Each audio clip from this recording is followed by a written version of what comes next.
Muchas gracias, señora presidenta, compañeras y compañeros legisladores.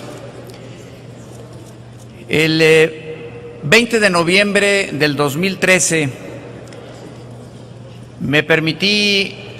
presentar ante esta soberanía una iniciativa para reformar, para adicionar la Ley General de Educación, en donde se establecía la obligatoriedad, o se establece en esa iniciativa, la obligatoriedad de integrar en cada una de las escuelas, en cada una de las instituciones educativas, un protocolo que identifique, que prevenga y erradique la violencia escolar. Lo hicimos hace ya más de 3 años, justamente buscando la prevención de acciones que lastiman, que hieren y que hemos tenido incluso eventos lamentables recientes en el ámbito escolar por y con motivo de la violencia. Hoy, por ello, vengo nuevamente a ratificar con esta iniciativa que la discriminación y la violencia son fenómenos sociales que se encuentran sedimentados en la representación social por prácticas y discursos interiorizados en la vida cotidiana de las personas. Las relaciones intersubjetivas se encuentran condicionadas a factores estructurales y culturales que hacen complejas las relaciones sociales. Por ello, hablar de violencia y discriminación en cualquier tipo de contexto o campo implica una serie de observaciones, tanto estructurales como sociales, que exigen a la política pública actuar de forma multidimensional, es decir, desde la construcción de diversas acciones que van de lo público a lo privado y de lo ético a lo institucional. La violencia escolar es difícil de especificar dado a los contextos culturales y sociales de cada lugar. Sin embargo, los estudios en materia educativa asiduamente la determinan con 2 variantes: la violencia verbal por medio de amenazas, insultos, burlas, sobrenombres, dispersión de rumores, y 2, la violencia física consistente en agresiones que afectan y menoscaban la integridad personal, así como las facultades físicas corporales. Es menester, pues, que el Estado mexicano atienda y reconfigure el entorno educativo en que se vive o viven nuestros escolares, cómo interaccionan y generan la formación de niñas y niños, de los adolescentes. Para ello, debemos aportar herramientas adecuadas para tener una sociedad más justa, pacífica y democrática. No podemos ser indolentes ante los hechos y las formas en que se desarrolla la convivencia escolar ante los lamentables casos que han flagelado la conciencia social, pero que también nos han hecho reflexionar sobre esa problemática que vivimos y es una realidad de nuestro país.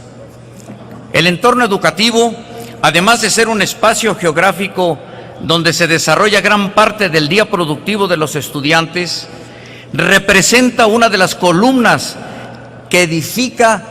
la representación individual y social de las personas. En otras palabras,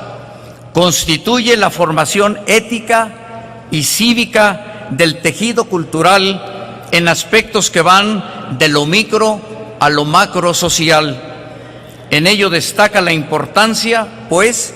de brindar un entorno educativo que además de establecer una convivencia sana e incluyente, genere en los estudiantes una verdadera cultura de la no violencia. México debe contar con una educación básica y media superior que se sustente en los principios establecidos en los derechos humanos, con los enfoques sociales más integradores y estructurales. La UNICEF ha determinado que el enfoque metodológico que propone la educación para la paz tiene plena correspondencia con los artículos 28 y 29 de la Convención de los Derechos de los Niños, los cuales establecen las disposiciones en las que debe de propiciarse la educación. Asimismo, este organismo internacional define la educación para la paz como un proceso de promoción del conocimiento, las capacidades, las actitudes y los valores necesarios para producir cambios de comportamiento que permitan a las niñas y los niños, los jóvenes y los adultos prevenir los conflictos y la violencia, tanto la violencia evidente como la estructural, resolver conflictos de manera pacífica y crear condiciones que conduzcan a la paz, tanto a escala interpersonal como intergrupal, nacional e internacional. La educación para la paz ha sido empleada con sumo éxito en países como Canadá, Colombia, Estados Unidos, y de igual manera en México hemos tenido programas que se han implementado de manera sectorizada y que emplean este tipo de educación mediante el programa denominado Contra la Violencia. Eduquemos para la paz, por mí, por ti, por todo el mundo, siendo un esfuerzo en conjunto por la Secretaría de Educación Pública, la organización civil denominada Grupo Educación Popular con Mujeres, que además,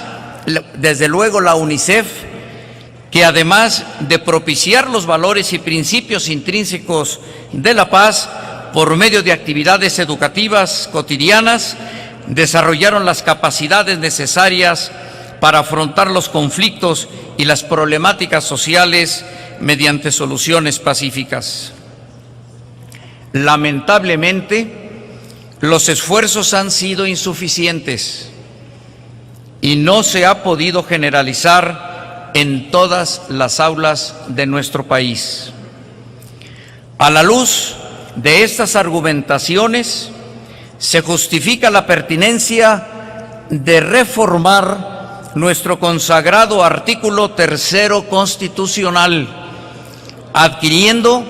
la idoneidad requerida a las exigencias que la vida social que nuestro país requiere para mitigar la generalización de la violencia en nuestras niñas, niños y adolescentes, al permitirles acceder a una formación que contemple por medio de la educación para la paz y de enfoques metodológicos concretos, valores que contribuyan al ejercicio de la paz y la resolución pacífica de los conflictos, como forma de vida cotidiana, lo que permeará sin duda en todos los sectores del pueblo mexicano. Por lo anteriormente dicho y expresado, someto a la consideración de esta soberanía el siguiente proyecto de decreto. Se reforma el inciso C de la fracción segunda del artículo 3º de la Constitución Política de los Estados Unidos Mexicanos para quedar como sigue. Artículo 3º. Toda persona tiene derecho a recibir educación. El Estado, Federación, estados, Ciudad de México y municipios impartirán la educación preescolar, primaria, secundaria y media superior. La educación preescolar, primaria y secundaria conforman la educación básica y esta, la media superior, serán obligatorias. El inciso C, que se propone modificar, quedaría de la manera siguiente. C, contribuirá a la mejor convivencia humana, empleará los ejes constitutivos de la educación para la paz con enfoque psicosocial y sociocultural a fin de fortalecer la cultura de la no violencia, la coexistencia social, el aprecio y respeto por la diversidad cultural, la dignidad de la persona, la integridad de la familia, la convicción del interés general de la sociedad, la resolución pacífica de conflictos, los ideales de fraternidad e igualdad, de derechos de todos, evitando la intolerancia, los privilegios de raza, de religión, de grupos, de sexos o de individuos. Es cuanto, señora presidenta. Muchas gracias.